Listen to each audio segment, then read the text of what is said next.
Welcome to the second edition of our CNED Development Dialogues. My name is Navdeep Suri. I'm Director of CNED, and I'm delighted that we have with us today my dear friend Kwame Owino, the CEO of the Institute for Economic Affairs in Nairobi.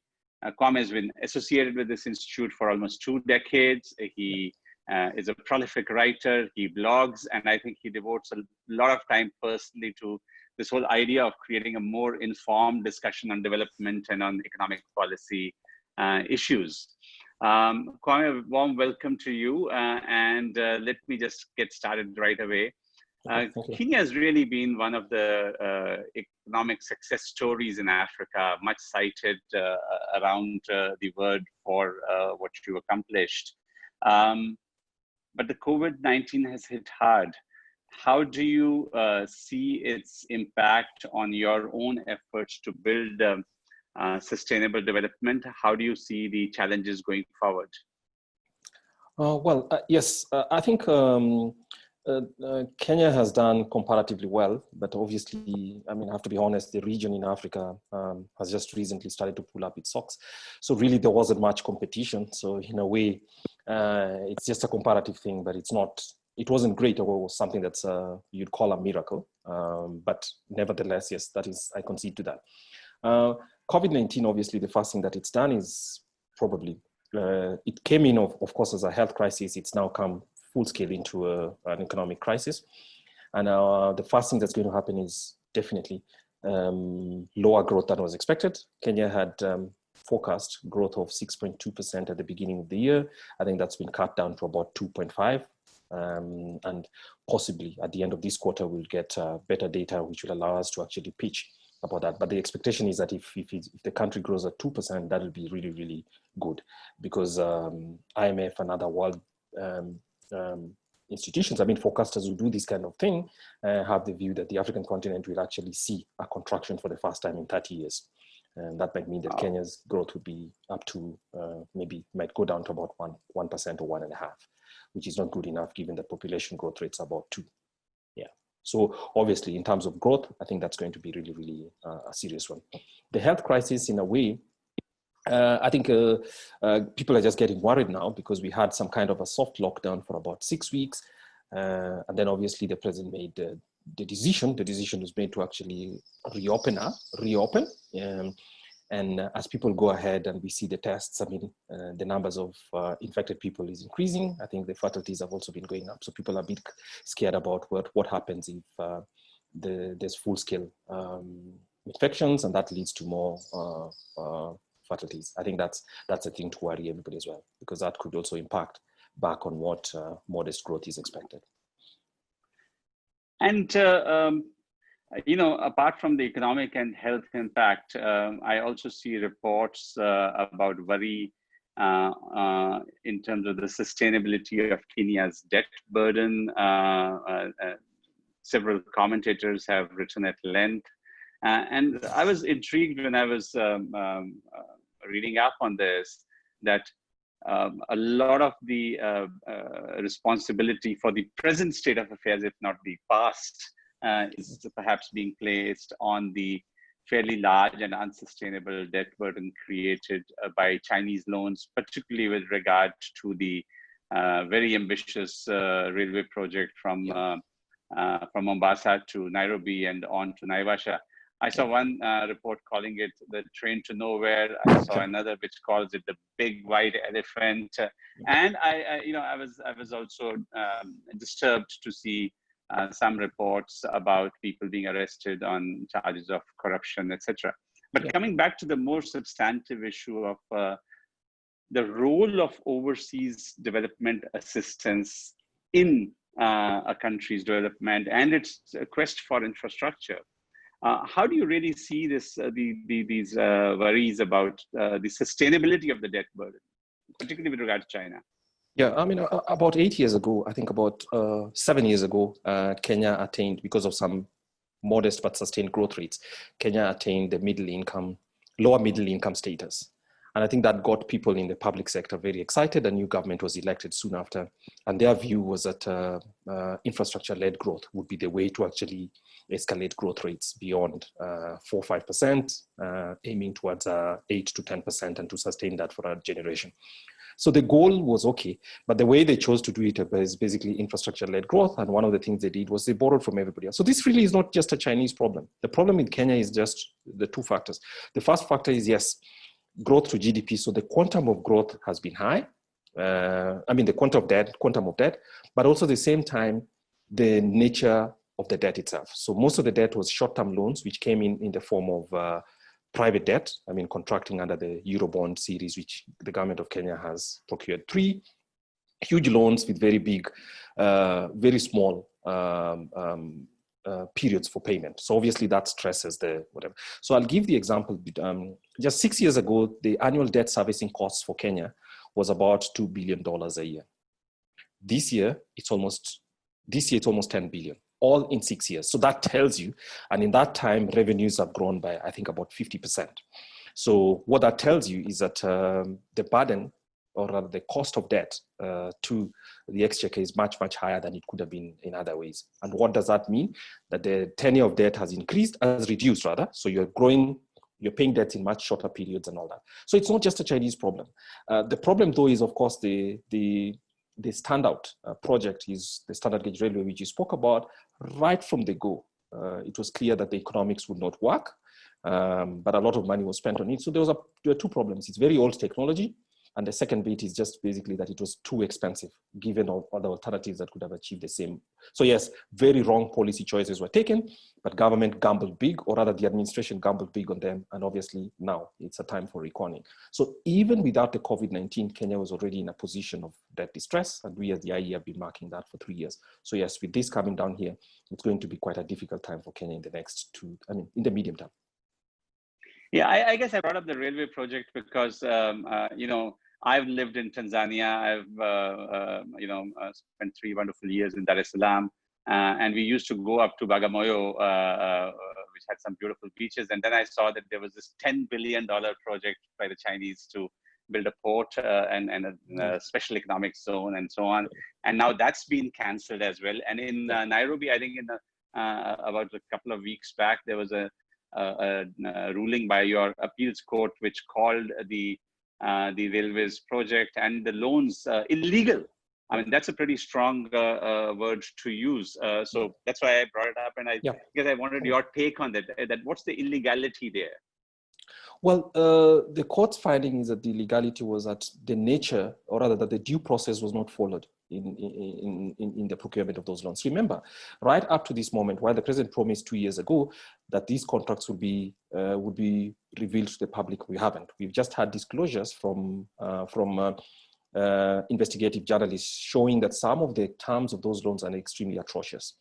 So one of them being that in addition to the construction, the loans, the train service would be run by a Chinese company and would be paid atrocious rates. So right now, the payments are being made to a company that is running it that is Chinese, a train that is running on Chinese software and in Chinese language. So obviously, even the handover itself, it's just a big fine mess that Kenyans will pay for a long time. So you're right, this is a white elephant. I think the only courage that would be required is for somebody to make a decision to actually close it down. It's a sunk cost, and the sooner that's accepted, the better, because the amount of money that is raised every year from the service is not even sufficient to pay its running costs. Just to leave alone paying for the loan itself, it's terrible. So yes, I think some difficult decision will have to be made politically. The economics is clear. Whether the political decision will be there, this administration probably will not make it, but the one that comes after that will really have a hard time justifying its continued use. And it's interesting what you said, because in my conversation last week with Dr. K.Y. Amoako from Ghana, he emphasized very legitimately on the importance of African ownership, not just of projects, but of ideas as well. And I was quite impressed by the articulation that he had. But moving on to our own part of the world, India has expanded its development cooperation fairly significantly over the last few years, whether it's in terms of the Indian Technical and Economic Cooperation Program and the facilities and courses that we provide for training programs, whether it's the scholarships, the online education programs, and of course now the $30 billion or so in terms of lines of credit.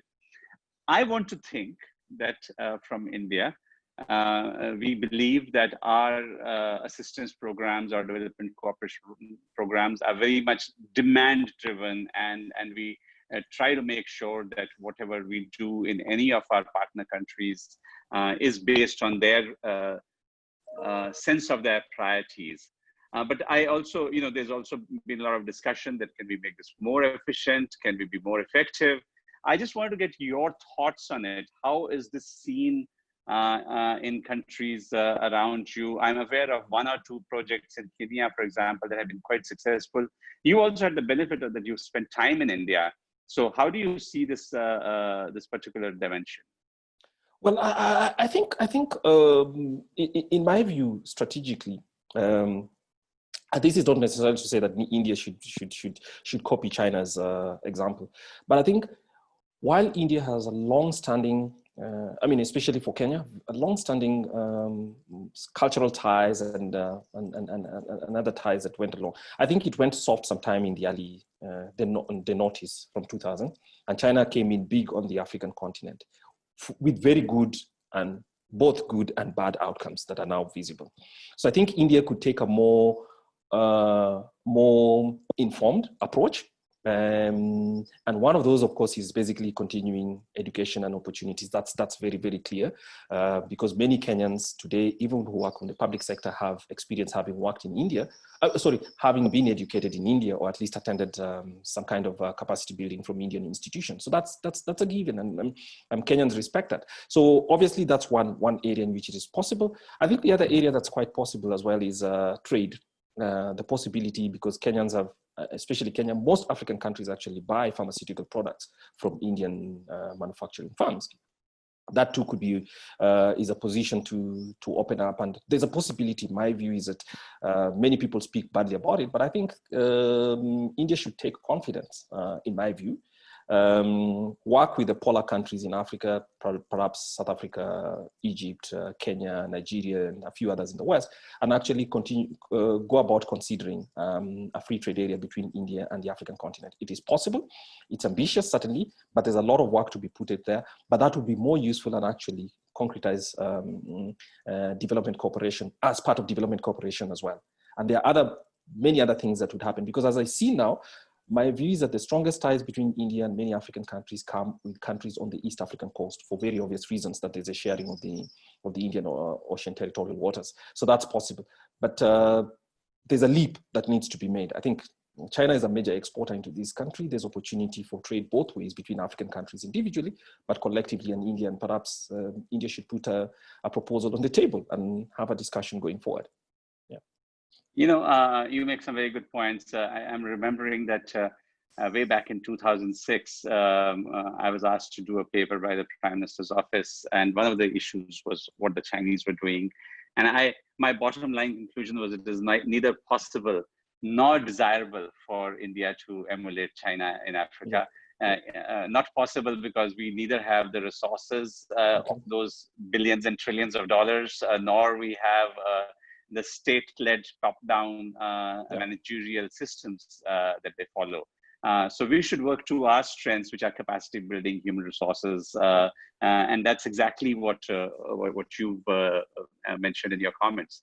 But any last thoughts on which parts of our program might be the most successful? You mentioned trade, you mentioned capacity building.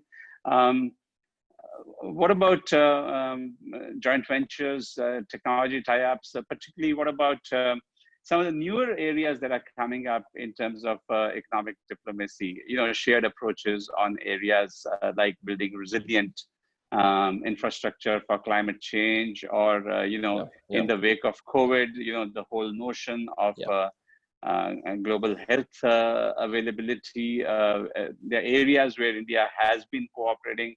I was looking at one number yesterday that we've actually sent out medications post-COVID to 91 countries, including 4 of the 5 permanent members of the UN Security Council. So clearly, there is some recognition about that. Yeah. Well, let's just start with the fact that in Kenya, I think that some of the most successful things that happen is the possibility of, so for instance, I know that a good number of Kenyans, I mean, we've seen media reports and all that, a good number of Kenyans actually come to India every year, not just for education, but actually come to India for medical treatment. And huge numbers.